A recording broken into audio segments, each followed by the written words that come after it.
Welcome back. You're still tuned into Midcap Radar on CNBC TV 18. As promised, let's get in Dhaval Ajmera, who's the director at Ajmera Realty and Infra. He's joining us now to discuss the outlook for demand, especially after the RBI rate hike that we saw yesterday, the highest level since 2018, and it was a 35 basis points hike yesterday itself. Dhaval, good afternoon. Thanks a lot for joining us. Well, so far we have been of the view that yes, interest rates are not hurting demand, but there's another one, and there could be more. So, what is the outlook here? At what point in time will these hike in rates start impacting demand?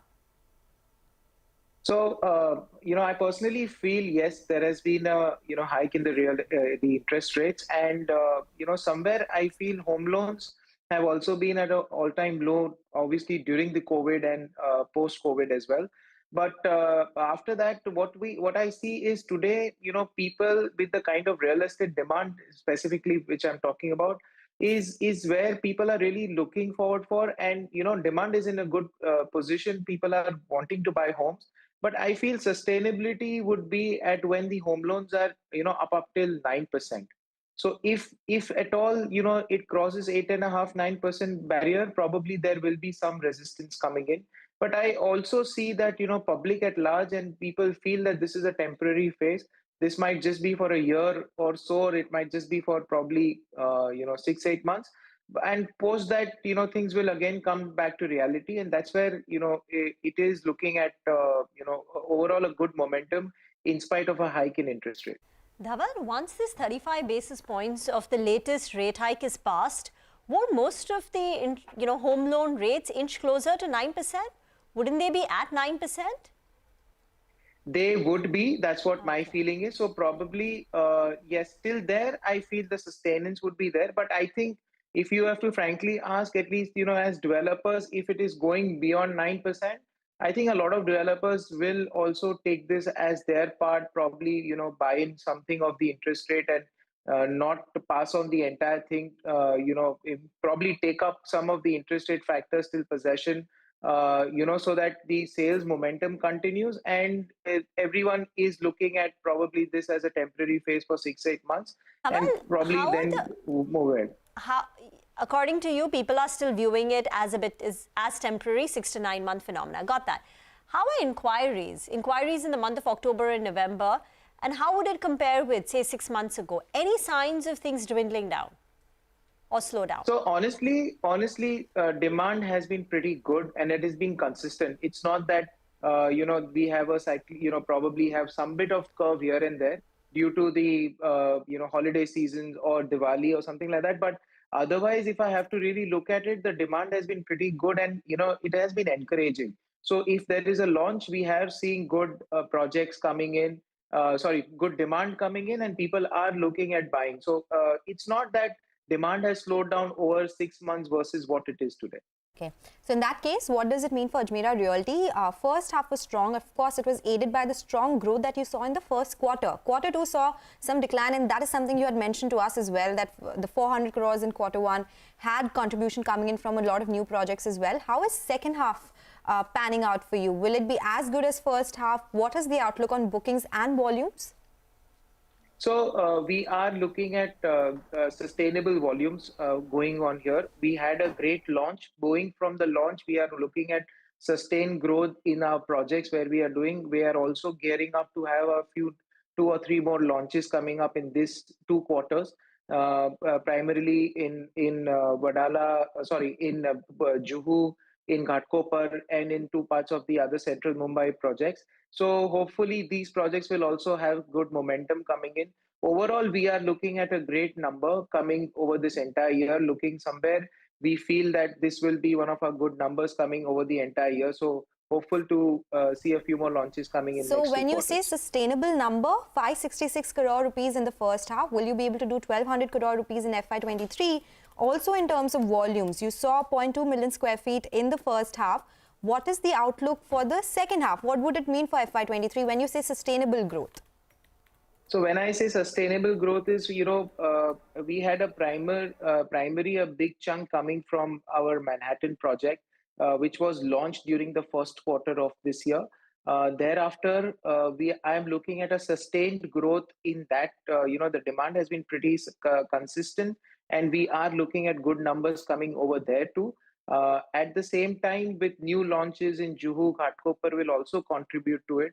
So in terms of, I would say, volume, we are looking at good numbers. I wouldn't want to comment on whether we'll reach 1,200 or 1,100, but overall, it looks as a promising thing, probably higher than what we have done over the last few years. What's the value of your unsold inventory? So unsold inventory where we have today, which is ready, it is under about 50-80 crores, but under construction, if I have to say, which is under construction and not sold, would be in the range of about 600 crores. Okay. Plus Manhattan, which we have launched, will be probably more. Okay, so you have launches with revenue potential of around 2,200 crore rupees over FY23 and FY24. Will they start reflecting in FY24, or that is the time by which they'll get commercialized and start showing in your books by FY25? Any rough idea how much can you actually book in the next 2 years? So, see, we have planned to launch in the next 2 years all these projects. This will start coming in our books probably FY24 onwards. Obviously, advanced sales will start clocking in by next year. But I can't give you the exact numbers of figures where how much will be coming in FY23 or 4. But overall, with these 4 projects, we are confident that few will be launched this year. FY23, and probably 1 or 2 in FY24. But overall, we are looking to see that all these are getting launched and have in our books in FY23 and 24 both. Just one final question, Dhaval. You said that, when interest rates hit 9%, there is some hesitation on the part of buyers, and perhaps real estate companies will do their part to make sure that the real estate sales momentum remains intact. What is it that you have in mind? How can you make sure the cost burden, the incremental cost burden, is shared by the real estate companies like yours? So, see, it all depends on every project to project and a developer to developer. But primarily, I would say, some might just say that, okay, we have a fixed interest rate of 7% or 8% till the time of possession. So indirectly, you're bearing those 2% of your interest cost or waiver from the customer to the developer. So those kind of schemes are probably a 20/80 or a possession related scheme will probably kick in. So there are 3-4 things which, developer can really work in and pass on to the customer some benefits so that they continue with their decisions to book rather than waiting for the interest rates to go down. Okay, all right, Dhaval, thank you so much for joining us, taking us through the business outlook, what the plans of the company are, and what is the impact on the business generally of rate hikes. So 9% Rima at that level across the real estate companies, they've told us if home loans or mortgage rates hit 9%, yes, there could be some demand impact. But when this 35 basis points gets passed on, we are going to be very close to 9%, if not even cross it. Depending on what individual buyer's rate is. But we're going to get very close to that 9% mark. So the next one which comes, that perhaps is the one which will start hurting. Yes, that's right. So that is all about the real estate segment, definitely in focus. But for now, let's focus on our segment Mid-Cap Spotlight. The stock, of course, that I'm focusing on is Dharmaj Crop Guard. The stock saw a strong listing today, 12% higher. That is the 12% premium to issue price. Right now, also the stock is higher in trade. And at the current market price, the stock is trading at 32 times FY22 PE.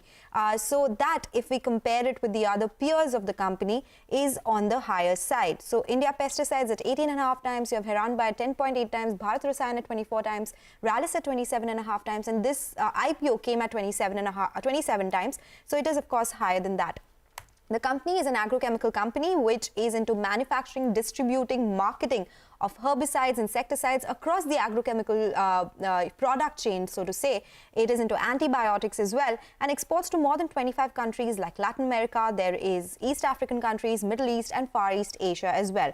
In terms of financials, company has been doing well. So that was one of the reasons why it got strong subscription as well.